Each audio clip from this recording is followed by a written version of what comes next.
Je voudrais d'abord renouveler mes sincères remerciements au président Goïta pour l'accueil chaleureux et fraternel. Comme il est de tradition, nous avons été accueillis dans la pure tradition de la Diatigua malienne. Vous savez, le Sénégal et le Mali ont des liens d'amitié et de fraternité historiques. C'est des liens de bon voisinage, c'est des liens de parenté, de sang, d'amitié, de culture et de coopération. Et ces liens conjugués à la géographie et à notre histoire commune sont à la base de la particularité de la relation exemplaire que nos deux pays entretiennent. Et ma présence aujourd'hui à Bamako s'inscrit donc dans ce cadre purement fraternel. Je suis venu lui rendre une visite de courtoisie et lui renouveler à lui et à son gouvernement, mais aussi au peuple malien frère, nos condoléances émues à la suite des dernières attaques tragiques qui ont coûté la vie à plusieurs soldats. Nous nous inclinons devant leur mémoire et prions pour le repos de leur âme. J'ai aussi exprimé au président Goïta la condamnation sans réserve du Sénégal, avec la plus grande fermeté de ces actes odieux, lâches et barbares qui se multiplient.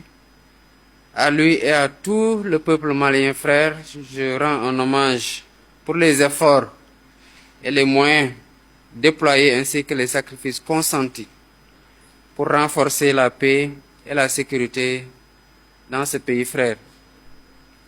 Naturellement, nous avons eu l'occasion d'aborder d'autres points au cours de nos échanges, tenant compte aux questions de paix et de sécurité au niveau de la sous-région, mais notamment sur les voies et moyens de lutter efficacement contre le terrorisme qui ne cesse de s'étendre et menace toutes nos populations.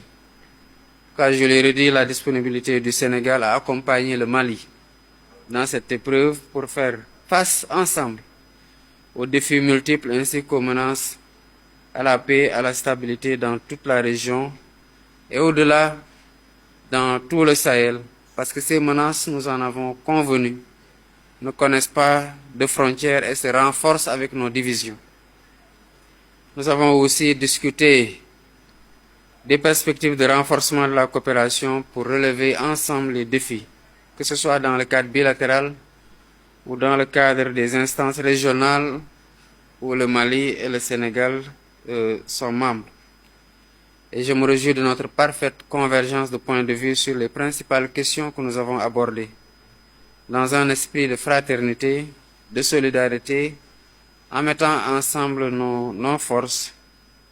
Et j'ai dit au président Goïta qu'il peut compter sur le soutien indéfectible du Sénégal. Et je lui ai réaffirmé notre présence et notre engagement aux côtés du Mali, ainsi que tous les autres pays, pour relever ensemble les défis communs.